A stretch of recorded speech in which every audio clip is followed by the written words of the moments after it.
Origine.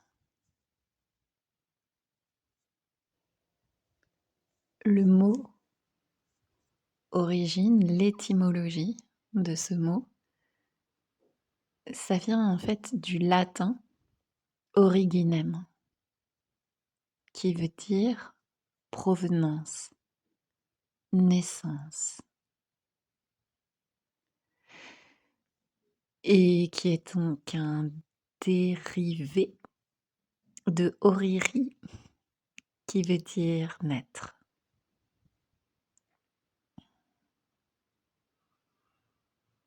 Est-ce que tu veux bien écouter avec moi encore ce mot origine?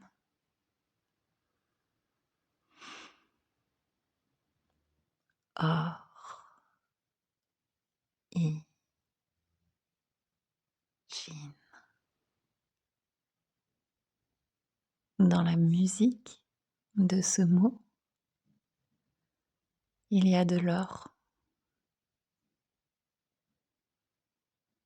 Dans le chant de ce mot, il y a gyne, comme dans gynécée, gynécologie. Bien sûr, ça s'écrit pas pareil, mais on entend ce gyne. Et ce gyne, il vient du grec guné, qui veut dire femme. L'or de la femme. L'or de la naissance. La femme d'or. La femme dorée. La Vénus d'or. Golden Vénus.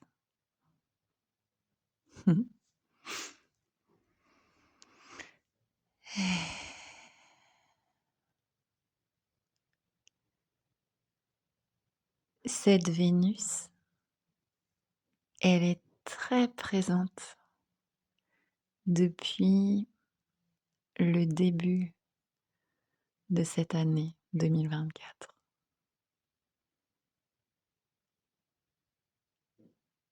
Il y a une vidéo d'ailleurs, Je suis ton miroir, qui a été faite notamment en hommage à une amie, Pascale,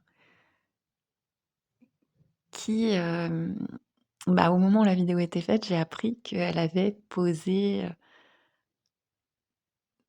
pour jouer le rôle de, Vénus, de la Vénus du Caravage. Et voilà, et ça a ouvert cette année 2024, et puis cette connexion vénusienne, on pourrait dire, elle est là. Donc là, c'est Vénus qui te parle. À toi, Vénus. Vénus, que tu sois homme ou femme. D'ailleurs, l'origine du nom Vénus, ça vient de vincere, qui veut dire lier.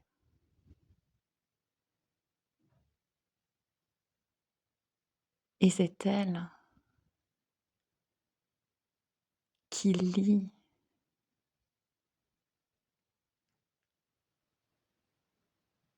la terre et le ciel.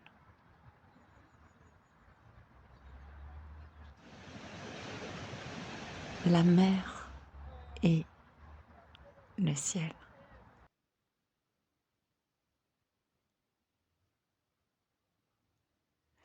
Elle, elle porte aussi le nom d'Aphrodite, puisque en fait Vénus, c'est le nom que les Romains ont donné à la déesse de l'amour, en gémellité avec Aphrodite qui est la déesse grecque de l'amour. Et il y a aussi, La Trinité! un syncrétisme avec la déesse Ishtar, qui est une déesse mésopotamienne, qui est aussi la déesse de l'amour. Et Aphrodite, l'origine de ce nom, ça veut dire née de l'écume.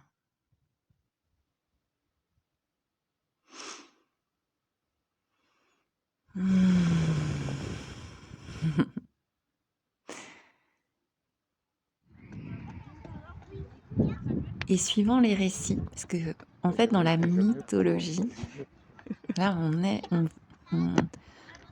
on baigne dans la mythologie à travers ce podcast, et en même temps il y a une salsa, une sauce qui s'improvise, quoi. On n'est pas non plus accro à des définitions, c'est un jeu, c'est une exploration, c'est une chorégraphie à travers des archétypes que nous sommes.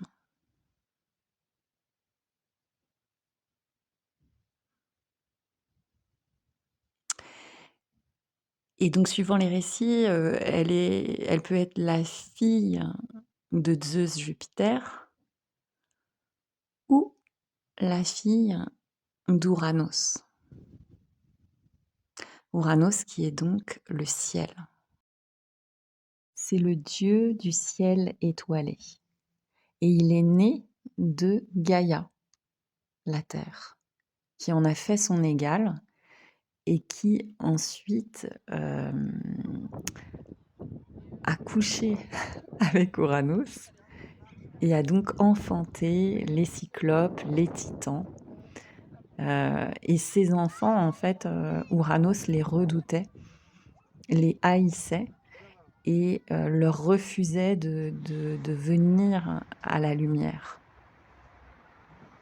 Et Gaïa, pour se venger, va extraire un diamant de son sein dont elle va faire une faucille. Et elle va confier cette faucille à son fils Cronos. Cronos a coupé le sexe d'Ouranos et les testicules. Et il les a jetés dans la mer. Et du sang et du sperme de la semence d'Ouranos mélangé à l'écume de la mer de Thalassa, la déesse des océans, est née Vénus Aphrodite, Aphrodite Vénus. Donc une naissance ô combien sauvage.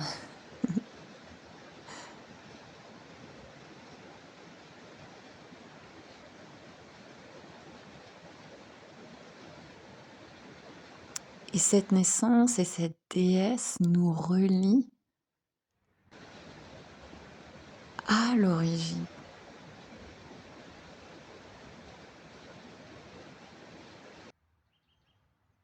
L'origine qui nous fascine tant. Parce que finalement, c'est ça qui est tout le temps recherché, ce qui suis-je, dans quelle étagère. Il y a quelque chose de cet ordre-là, de l'origine, la source. Et ça me met intimement en lien avec le tableau de Gustave Courbet, L'origine du monde. Ce tableau qui m'émeut aux larmes.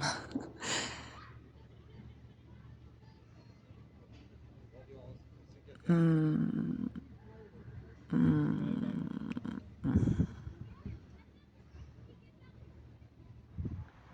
Par son mystère.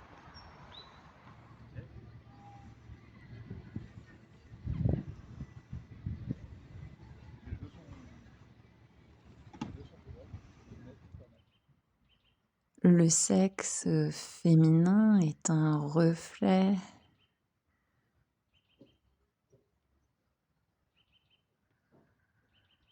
de ce mystère.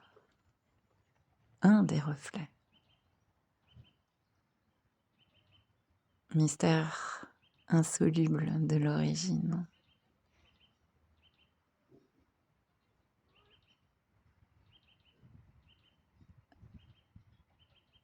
À la fois l'alpha et l'oméga et le non-alpha, le non-oméga.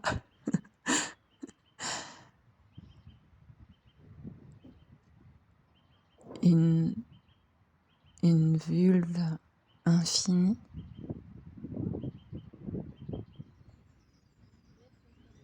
Cosmique.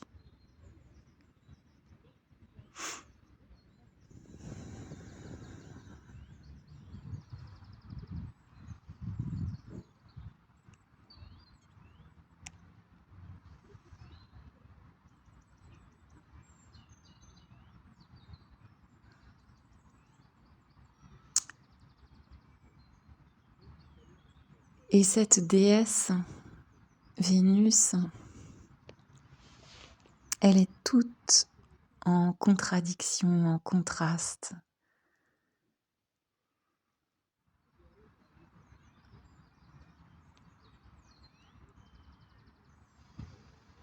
Elle est à la fois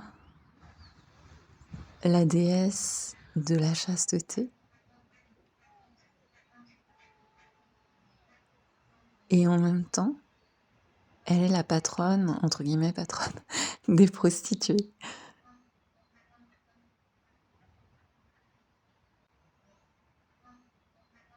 Un des peintres qui a le plus glorifié la beauté de Vénus, c'est Sandro Botticelli. Dans son tableau le plus célèbre, qui est un des tableaux les plus célèbres au monde, qui est la naissance de Vénus, justement, où on la voit nue, debout, émergeant à la fois de l'écume et d'un coquillage. Et elle nous... Toujours dans cette idée du lien, elle relie à la fois la pureté, l'innocence qu'on peut retrouver dans d'autres tableaux de Botticelli où il a peint la douceur du visage de Marie. Cette virginité.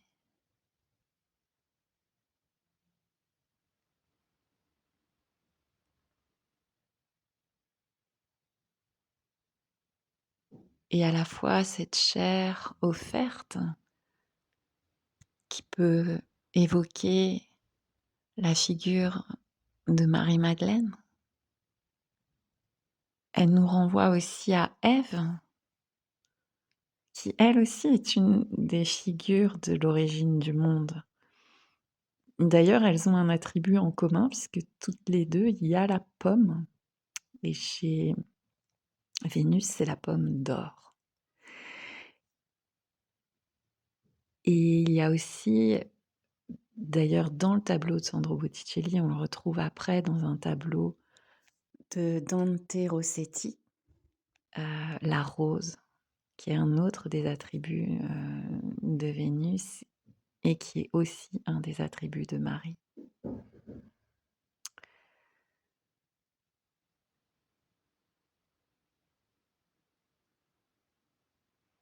Et ce qui est drôle, c'est que cette chaîne, elle change souvent de nom, sans que personne le décide. Tout d'un coup, ça dit « Ah, c'est ça.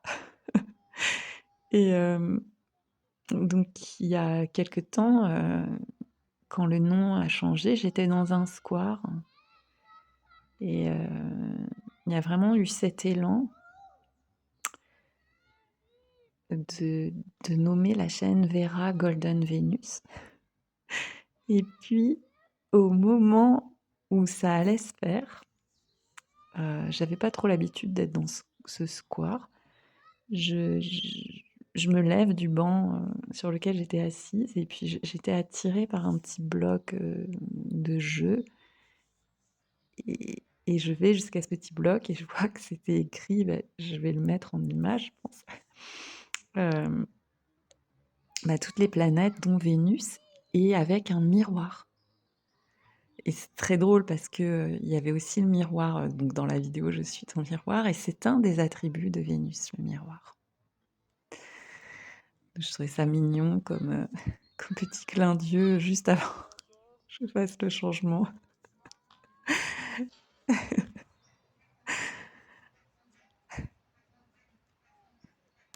Et elle relie effectivement, le féminin et le masculin parce qu'en tant qu'Aphrodite, à un moment donné, bon, faut savoir qu'elle, son mari, à la base, c'est Héphaïstos ou Vulcain pour les Romains et c'est le dieu du feu. Elle qui émerge de l'eau, c'est une belle complémentarité. Bon, elle n'aura pas été très fidèle puisqu'elle a eu au moins 8 partenaires. Mais bon, se dire pour la déesse de l'amour, 8 partenaires, c'est peut-être pas si énorme que ça. Et donc à un moment donné, elle est avec Hermès et ils ont, heu un enfant qui est l'hermaphrodite en fait, qui est à la fois féminin et masculin. Elle est aussi la maman d'Eros, quand même! Eros Cupidon, qui est lui aussi, le dieu de l'amour. Mmh. Et ce qui est très présent,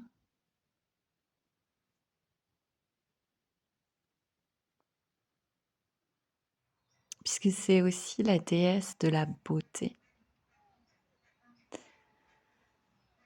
Et c'est un thème qui revient souvent sur cette chaîne, la nudité, la beauté, l'origine, l'éros.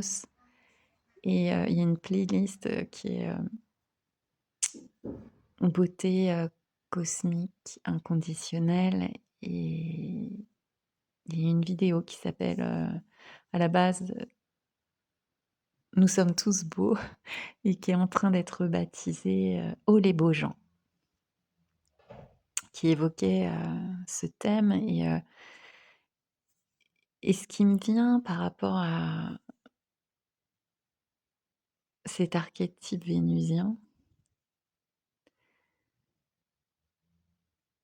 et cet archétype de la beauté, c'est la lumière que nous sommes. La lumière de l'amour, lumière amour, que nous sommes tous, que nous soyons humains, arbres, fleurs, ciel, nuages, papillons,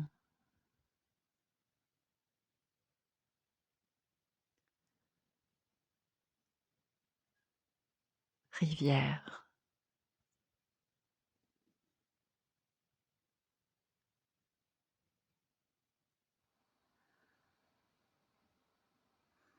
C'est pas une lumière qui est extérieure à nous. Et d'ailleurs, je fais une petite parenthèse, mais j'ai aussi envie d'évoquer la planète, Vénus. Parce que c'est pas juste une déesse, c'est aussi une planète et qui est souvent appelée la sœur jumelle de la Terre. Parce qu'elles ont, je crois, à peu près les mêmes dimensions. Hem et c'est C'est la planète la plus chaude du système solaire. Oui.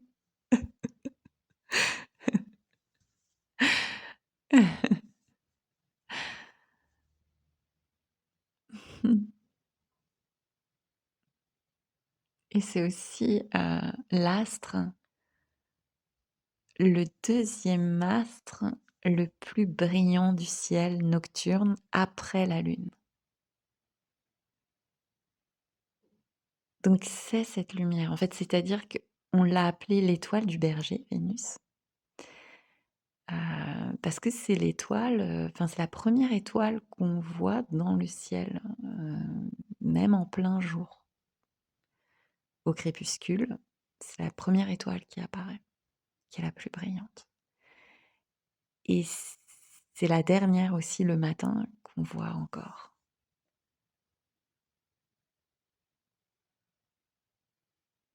Et nous sommes cette étoile.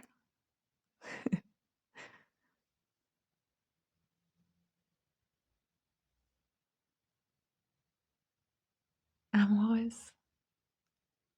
C'est elle qui nous vibre, c'est cette lumière qui nous vibre. Donc bien sûr que,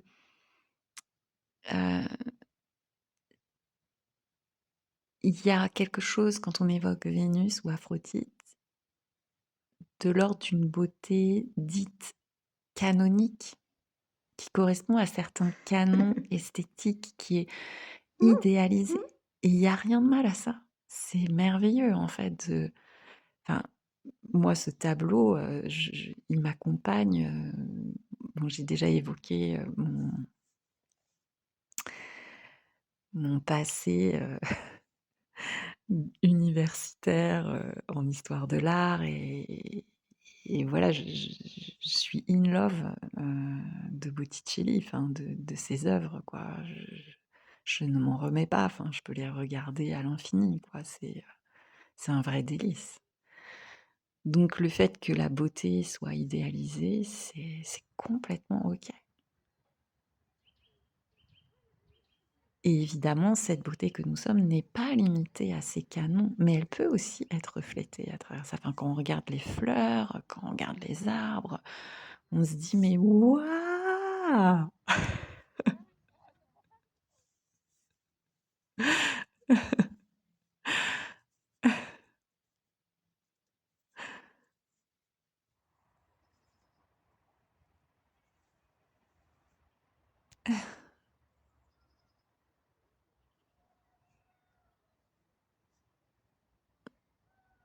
Et et en même temps, voilà, elle est pas limitée à certains critères. Même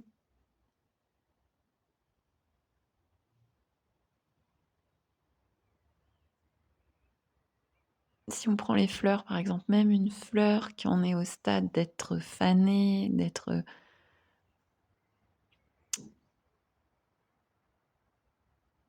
en train de se décomposer, ben, cette lumière est toujours là,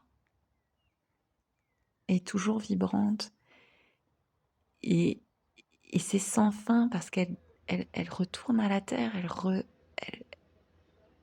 elle retourne à l'humus et c'est ça qui fait qu'il y a d'autres fleurs qui poussent.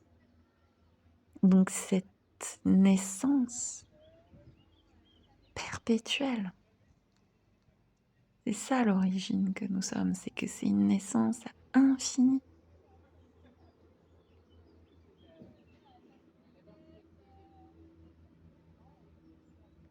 Et même quelqu'un qui va mourir, il y a toujours cette lumière et même quand le corps est mort, cette lumière est encore là et même c'est presque c'est assez troublant même, parfois.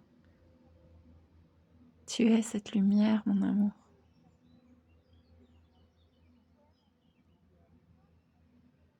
Tu es l'origine du monde.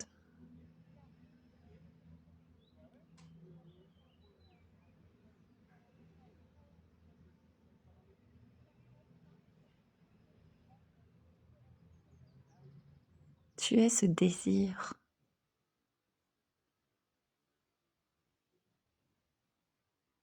vénusien, aphrodisiaque. Elle avait même une ceinture Vénus en or qui la rendait irrésistible. Ses autres attributs, c'est le cygne, la myrte, la couronne, la perle et la colombe. La colombe qui renvoie dans l'Antiquité au désir charnel, mais qui plus tard, finalement symbolise l'Esprit Saint, symbolise cette lumière éternelle de la paix que nous sommes. Ce que j'adore avec les dieux, les dieux de la mythologie, donc dans mythologie, il y a mythe, ils sont plus fous que les hommes encore de la mythologie grecque et romaine.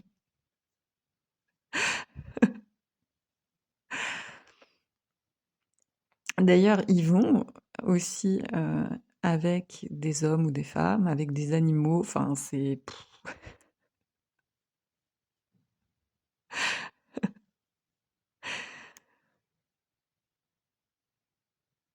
C'est-à-dire que ils ont cette capacité de mystifier, justement, de créer leur propre mythe et de se démystifier aussi simultanément.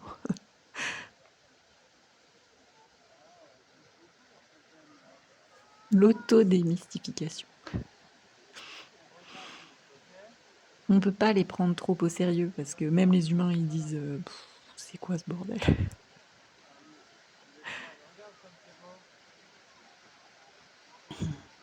Et chez Vera, depuis l'enfance, il y a un goût pour cette cosmogonie, pour ce récit des origines, pour tous les contes qui tissent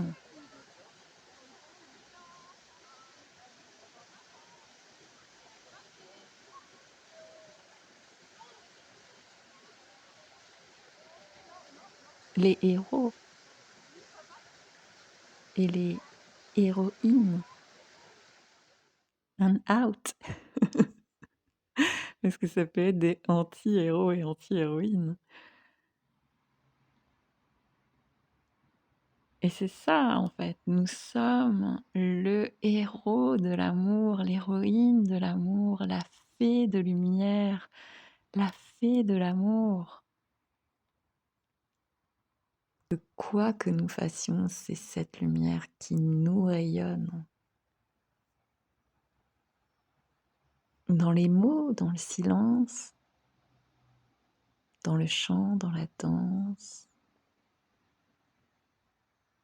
dans la caresse, dans la colère, dans cette apparente incohérence.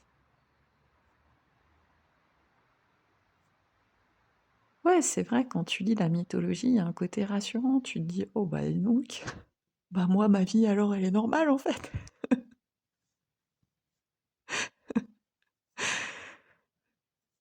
Parce que là, je t'ai pas raconté tous les détails, mais va voir. Tu tapes Vénus sur internet, tu vas lire les trucs.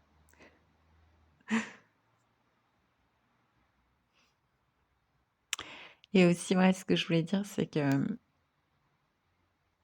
par rapport au fait que c'est pas canonique, c'est que il y a des Vénus qu'on a retrouvées qui datent. Bon, là, je sais pas si c'est exact ce que je vais dire au niveau historique, mais bon, je crois du paléolithique, un truc comme ça. Et on a appelé ça les Vénus calipiges, parce que c'est des Vénus calipiges, en fait, ça veut dire qu'elles ont un gros popotin. Bon, en fait, c'est des Vénus qui sont certainement qui portent des bébés, mais elles ont voilà, des gros popotins, des gros ventres, des gros seins. Elles sont pas forcément dans les canons, justement de la Renaissance, et c'est beau. Enfin beau, tu vois qu'est-ce que je veux dire, quoi? C'est nous, quoi.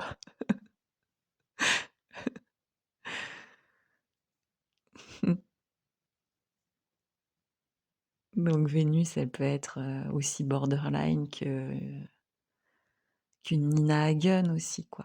Tu vois? C'est pas si lisse. Cette lumière, cette beauté, cet amour sont inconditionnels.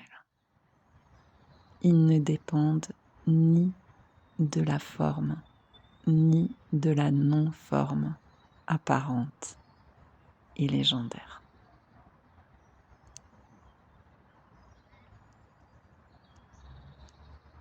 Et que la perception qui semble apparaître soit celle d'un vilain petit canard ou d'un sublime caneton. Ça ne change rien au soleil d'amour, au soleil de chair que tu es. Amen. Ce cœur est pure lumière, ce cœur est la joie de la terre, ce cœur, this heart is space. This heart is love. Ce cœur rit, ce cœur chante, ce cœur danse, ce cœur c'est toi, ce cœur c'est moi, ce cœur c'est nous.